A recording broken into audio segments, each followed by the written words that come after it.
I wasn't going to tell this, but I had to when Too Tall got up. Who remembers the old number 5 can, hibachi cans that we used for, excuse me, number 10.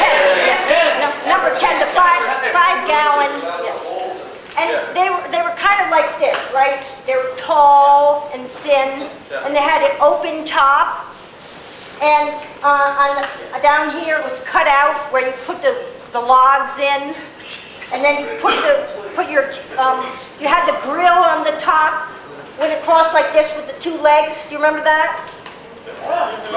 And you had to put little rocks underneath the edges of the grill, because the grill legs were shorter than the number whatever can. Oh, it was a square?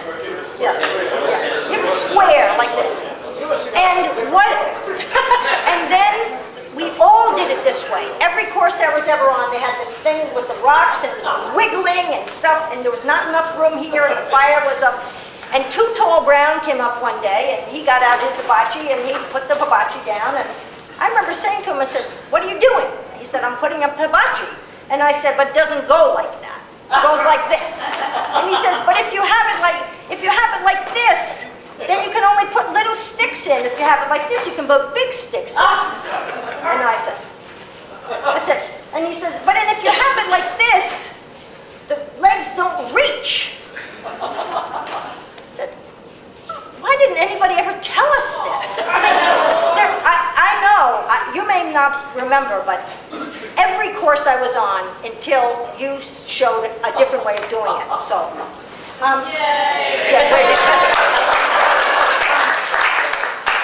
one thing I want to say first is that while we're here having fun, I hope, there are still a lot of people down at Wheeler Bay teaching, concerned about the future, wondering if they're part of a community the way we know that we are part of a community. And I just want to invite each and every one of us to, number one, at the very least, is hold those people as your younger brothers and sisters in your hearts, and know that they are doing something that in a lot of ways is harder than what we did. And another thing that you can do is you can just stop by down there. You can say hi to Wendy or anybody who's teaching and just say, "Oh, what are you up to and how's it going?" And just show the flag, because it's hard when the infrastructure is not as solid as it was when we were all out there in the 70s at Hurricane. So I need 40 volunteers who will agree to stop by. But seriously, is that this is a fun evening and this is a nostalgic evening, but you know, the beat goes on, and we can't just pretend that we've had the fun and the other people do the hard work. So, I came to Outward Bound. I graduated from architecture school and went on a 5-month sailing trip with a family. And the kids were an 8-year-old and twin 11-year-olds. And I have to tell this, and I'm really sorry, I wish it wasn't true, but my name from them was the Moralizer.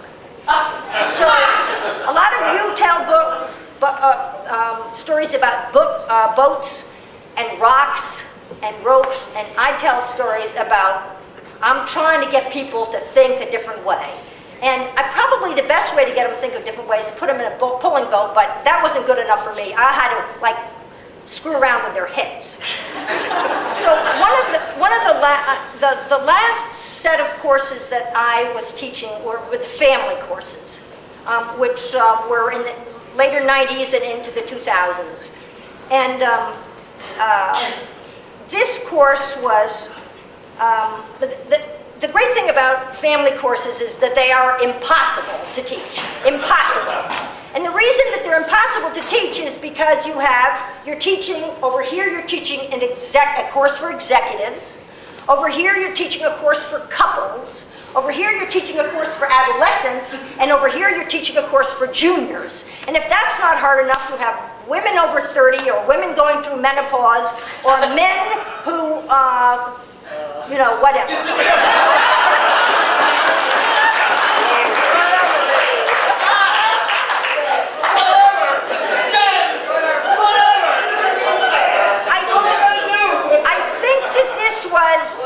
This was one of the very, very last courses, family courses that I taught. And they arrived, and it's 5 fathers and 5 sons, and me. And I can tell you, I mean, this is serious, is that men in their late 30s and 40s coming with their sons are not looking for me to be their instructor. They're looking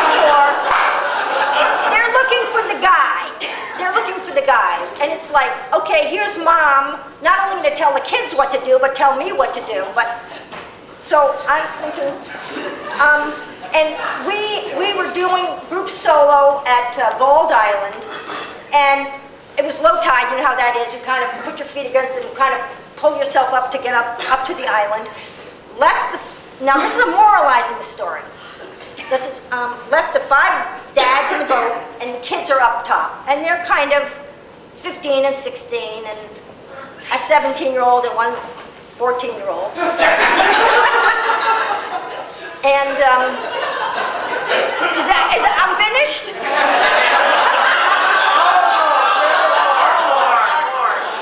So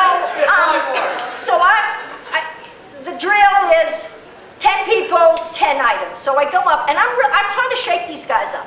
The kids are calling me, "Oh, Susan, you're my hero, you're my hero," and the dads are going,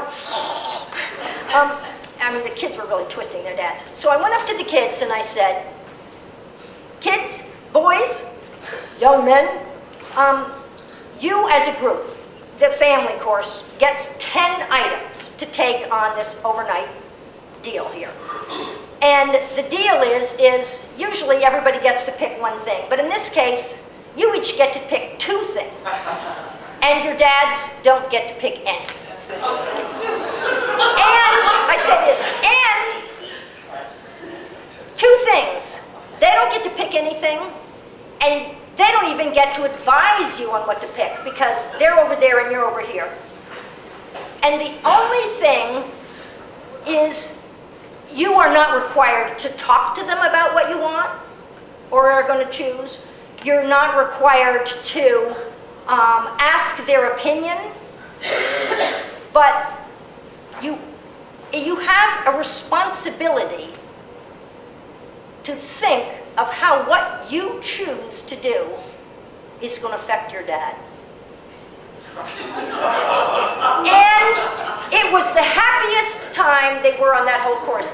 They really got it. They really got that they had a choice and and it was exciting to them, and they want to do that. And then I went back to the dads and I said, your kids are going to pick 10 items and you don't get to pick any. And you know what? They're not going to ask your opinion. And I don't know if they're going to consider you or not. I hope they do. And you don't get to do anything about that. You have no input on that at all. So, and the only thing that you have input on, and the only responsibility you have is, what you get to decide is how you react to your kid when they pick what they pick, whatever it may be.